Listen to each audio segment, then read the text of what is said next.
O bom filho a casa torna e eu voltei. Sejam bem-vindos ou bem-vindos de volta às minhas redes, em especial ao meu canal do YouTube.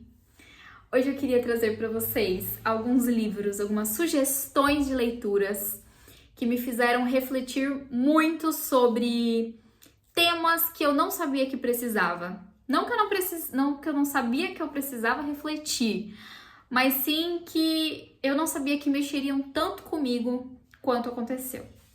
Eu sempre fui o tipo de pessoa que sempre busca melhorar, sabe?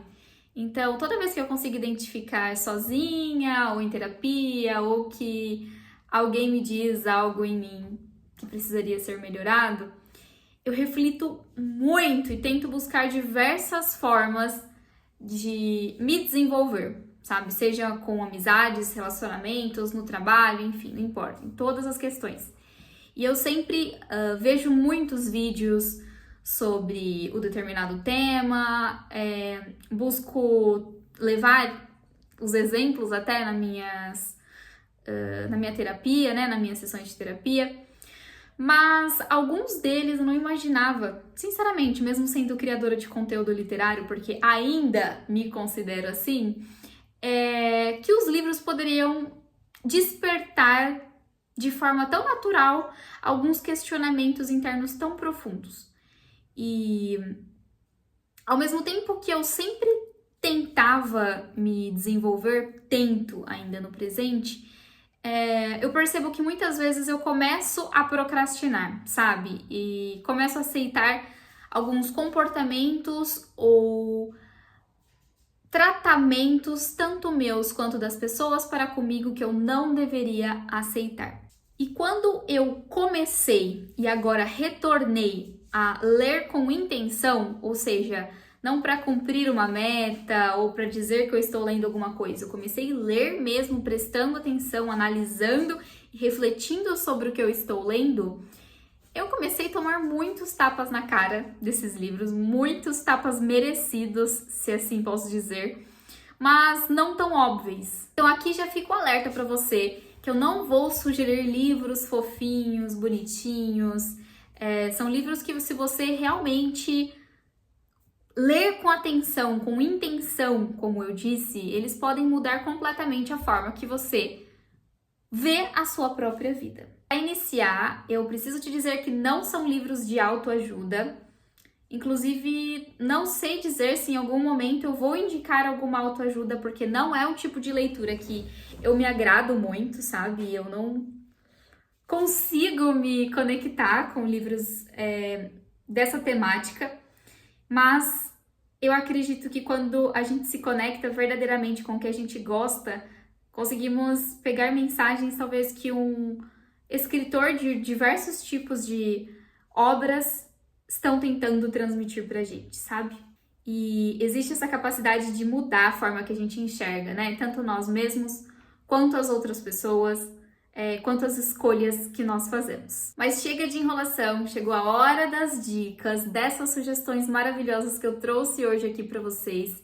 Se você já leu algum deles, não esquece de comentar, me passar um pouquinho do que você sentiu ou pensou com essas leituras. E caso você não tenha lido, não esquece de comentar qual deles mais te interessou. Sendo que o foco desse vídeo não é bem fazer uma sinopse ou um resumo de nenhum desses livros, mas sim quais foram os aprendizados que eu tive com eles e o que é que eles me fizeram sentir. Então, você vai perceber que eu não vou entrar muito na história em si do livro. Para isso a gente pode conversar em outro momento. Se você quiser, eu posso fazer um vídeo mais detalhado sobre um livro específico, mas nesse momento o nosso foco será outro, ok? O primeiro deles é O Perigo de uma História Única. Esse livro é muito curtinho, em um dia você tranquilamente consegue ler. E não é um livro que eu ouço as pessoas falarem muito dele, mas quando eu li, eu precisei de um tempo grande para refletir no que eu havia lido, o que eu precisava tirar, sabe, daquela obra. E ele não é, né, um livro muito tradicional. E quando eu terminei, eu percebi que eu estava bem errada sobre uma determinada opinião que eu tinha sobre mim, que eu era completamente mente aberta para ouvir as versões de uma história de uma pessoa. A gente começa a perceber, eu comecei a perceber pelo menos, que quando alguém me trazia determinada situação, eu declarava aquilo como verdade. Então, tudo que eu viesse a descobrir depois era um pouco mais difícil de assimilar, de entender, sabe? Obviamente não estou entrando em assuntos mais sérios ou importantes, assim como sociedade, estou falando de coisas mais do cotidiano mesmo. Então, situações que não exigiam que eu tivesse um senso crítico tão apurado, sabe? Mas mesmo assim, a gente tem muitas vezes esse costume de declarar que a primeira história que a gente ouve é a verdadeira, e nem sempre é assim. Quando você ouve um lado só da história, como o próprio título já diz, existe um perigo muito grande de você estar com a versão errada, de você acreditar numa coisa que talvez não seja verdade ou não seja uma verdade completa. E eu comecei a perceber que eu julgava muitas vezes algumas situações, relacionamentos e até a mim mesma de uma forma que não era muito justa. E eu entendi então que eu preciso questionar mais e supor menos. É uma reflexão assim que é importante em toda situação que a gente faça, que não seja esquecido, sabe? É até um ponto que eu tento me lembrar com frequência. Tudo que eu leio, tudo que eu aprendo, eu não posso guardar isso só para aquele momento. Tudo precisa permanecer em mim de alguma forma. Então, uma forma que eu estou tentando tornar repetitiva, um costume, é escrever. Eu nunca tive muito esse costume de escrever, eu estou até procurando aqui, mas ele não tá aqui, meu diário. Então eu comecei a escrever tudo para que eu não esqueça. E querendo ou não, muitas vezes eu pego, folheio, e aí às vezes você pega alguns trechos-chave que te faz relembrar tudo que você aprendeu, por assim dizer, né? E esse livro me trouxe muito disso, sabe? De como a gente precisa sempre estar aberto para todo tipo de informação que chega para nós. A minha segunda sugestão é a famosa Biblioteca da Meia-Noite. Eu sou até suspeita de falar desse livro, porque eu acho que eu já fiz muitos vídeos sobre ele. Ele é o meu livro favorito. Toda vez que qualquer pessoa me pede uma sugestão de leitura, é essa que eu sugiro. Então, por favor, tenham paciência, mas eu preciso colocar esse livro aqui, porque ele me transformou de uma maneira muito grande. Eu acredito que é muito normal na nossa vida nós questionarmos o e se, né, para todas as situações. E se eu tivesse escolhido diferente, se eu tivesse feito diferente, se eu tivesse respondido diferente, né? E isso tende a ser uma prisão, na verdade, pra gente. Pode se tornar cada vez mais pesado a gente carregar a carga do e se eu tivesse feito diferente do que eu fiz, será que teria sido melhor? Será que talvez a gente teria um resultado satisfatório? Ou não terminaríamos de um mesmo sentimento, sabe? De não é suficiente, acho que não era bem isso que eu queria. E se eu tivesse agido diferente? Acho que é um labirinto bem grande e, sinceramente, eu não sei se ele tem um final. A ideia de poder reviver determinados momentos da sua vida e tomar outras decisões é totalmente deslumbrante. Acredito que todo mundo já quis, né? Uma máquina do tempo, voltar no tempo e tomar uma decisão completamente diferente de que tomou. Mas você entender que nenhuma das decisões que você tenha tomado ou que você poderia ter tomado é perfeita, é o melhor dos cenários, porque isso vai te libertar, isso vai trazer uma sensação de eu fiz o meu melhor e é isso, independente do que tenha acontecido. Então, quanto antes nós entendermos que o nosso papel é sempre melhor, a nossa escolha é sempre a melhor diante do que nós estamos enfrentando, é único. Porque é muito fácil nós passarmos por uma situação, tomarmos uma decisão e criticar essa decisão lá na frente, sabe? Lá no futuro, vamos dizer assim. Mas será que quando você estava vivendo, você estava com todos aqueles sentimentos, todas aquelas sensações, vivendo, por exemplo, uma tristeza muito grande, ou uma alegria muito grande, ou uma paixão muito grande, enfim. Inclua aqui qualquer emoção demasiada para uma situação.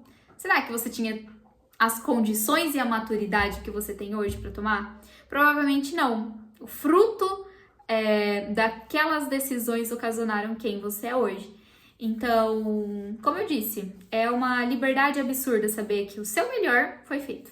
Então, talvez o problema não seja a vida que você escolheu, mas sim a idealização das vidas que você não viveu. O próximo livro que eu quero comentar com vocês é Flores para Algernon. Esse livro, ele é muito profundo, ele tem muitas camadas e toda vez que eu converso sobre ele, alguém me dá uma nova visão e magnífico, uma verdadeira obra-prima. Talvez de todos os livros que eu trouxe, esse é o mais desconfortável de todos eles.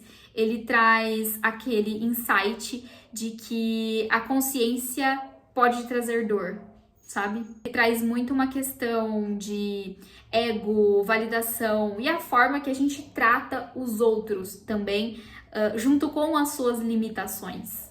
Cada pessoa veio de um ambiente, veio de uma cultura, de uma tradição familiar ou de um ambiente diferente do nosso e todo esse cenário, vamos dizer assim, ele transforma as pessoas em pessoas diferentes. E quando nós temos contato com essa diferença, muitas vezes a nossa primeira reação é julgar. Já entra até um pouquinho do primeiro livro que eu comentei, né? Do Perigo da História Única. Para nós, o nosso está correto, o nosso é o melhor jeito, o nosso é o que deveria seguir. E às vezes o do outro só é diferente. Isso causa estranhamento e faz com que nós tenhamos um certo preconceito com as escolhas, enfim, o que o outro faz.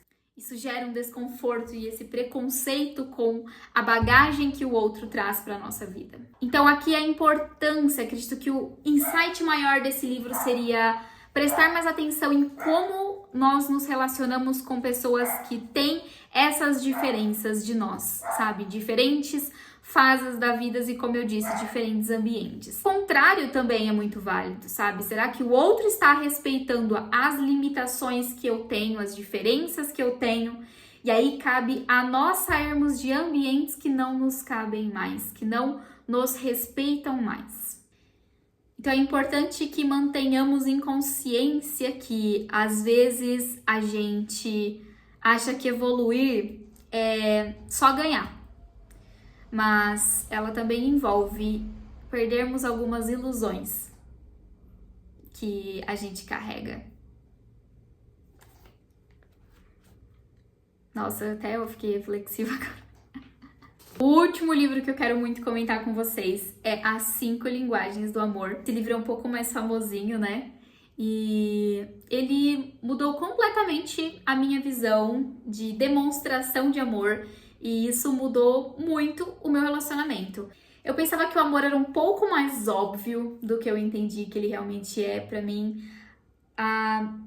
Ou você gosta ou você não gosta e aí você vai sentir, sabe? Mas com esse livro eu entendi que existem muitas formas de demonstrar amor e carinho pelas pessoas e que talvez se você não está se sentindo amado, talvez você não está observando a forma que a pessoa está demonstrando. É um aprendizado mútuo, sinceramente. É um aprendizado mútuo e realmente, falando ali de um relacionamento, né? Os dois precisam entender como é que essa demonstração do outro acontece, mas também precisa entender como é que a pessoa gostaria de ser amada, por assim dizer. Eu vou até exemplificar com a minha vida. A minha linguagem do amor é presentes. Então, se você pegar algumas dessas caixinhas, acho que aqui no vídeo não dá pra ver, mas aqui na minha estante tem diversas caixinhas. Se você abrir, vai ter muitos recadinhos que eu recebi a vida inteira, desde criança, de amigas, enfim, de professores, de todo mundo. Eu sempre guardei tudo, presentinhos, que para as pessoas até talvez não tinha tanto significado, mas para mim tem. Eu não vou mostrar com muito detalhe, mas a minha mesa de trabalho, inclusive, tá com diversos post-its. Esse laranja, por exemplo, é de uma amiga do trabalho que me mandou uma camiseta por correios lá da empresa e ela mandou um recadinho junto e eu guardei o recadinho e eu sempre vou guardar. Quando perde a cola, eu já colo ele no meu diário, porque eu gosto de manter tudo isso comigo. Eu me sinto amada quando eu vejo, quando eu leio. E automaticamente essa também é a minha forma de demonstrar amor, sabe? Automaticamente eu percebi que essa também era a minha maneira de demonstrar amor para os outros. Então, da mesma forma que eu gosto de me sentir amada com esses pequenos detalhes, eu faço mesmo. Então, eu sou muito atenta ao que as pessoas comentam perto de mim, que elas gostariam de ter ou receber. E eu dou um jeito de retribuir, vamos dizer assim, de presenteá-las. Então, eu sou uma pessoa que, para as pessoas mais próximas de mim, todas as datas comemorativas, elas não passam sem presente. Um abraço, só por mais incrível que seja, maravilhoso que seja, para mim não é o suficiente. Eu gosto de levar alguma coisa um pouquinho a mais. E eu faço isso, por exemplo, aqui em casa, né? Com o meu próprio namorado, eu sempre tenho muitas rotinas, vamos assim dizer, de presenteá-lo. E a linguagem do amor dele já é diferente. Então, eu mostrei ali, por exemplo, os post-its, aquele da minha amiga, mas todos os outros são post-its que ele me deixa diariamente. Então, a linguagem do amor dele é palavras de afirmação. Então, ele reforça muito o que ele sente pra mim, que ele sente por mim, aliás, com palavras, com recadinhos, e eu percebo que o dia dele muda completamente quando eu faço esses elogios para ele, quando eu afirmo e reafirmo o que ele é para mim e o que ele é como pessoa mesmo, assim, no dia a dia, né? E então, existe essa importância de entendermos, sabe, como o outro gosta de se sentir amado e a gente se esforçar para se adequar na forma que ele gosta de se sentir amado e a recíproca é verdadeira, né? Então ele também precisa se adequar à maneira que eu me sinto amada e ele faz muito bem isso, por exemplo. Então, amiga, às vezes você não está sendo mal amada, às vezes você está sendo amada de um jeito que talvez você não compreenda muito bem. E é importante não tirar essa minha frase de contexto. Obviamente, existem muitas maneiras ditas, amor e demonstração de amor, que claramente não são, claramente se enquadra para um lado mais tóxico e até criminal, vamos combinar, mas não é disso que estamos falando aqui, ok? Então, essas foram as minhas sugestões. Eu espero que você tenha gostado. São livros que me fizeram abrir os olhos para coisas que agora eu não consigo mais fechar, não consigo mais desver, vamos colocar assim. E se você está tendo algum momento meio confuso, talvez você não precise das respostas completas e perfeitas. Talvez você só precise de um jeito diferente de olhar. É isso, eu espero que você tenha gostado. Me desculpe se eu pareci um pouco reflexiva demais ou talvez um pouco travada demais, mas faz 2 anos pra mais que eu não gravo vídeos, então eu confesso que eu estou um pouco desacostumada, confesso que está sendo um pouco estranho falar com a câmera novamente, mas eu vou me adaptar, vou me readaptar, porque desde que eu parei as coisas mudaram muito por aqui, então espero que você tenha paciência, continue me acompanhando. E é isso, até o próximo vídeo. Beijo!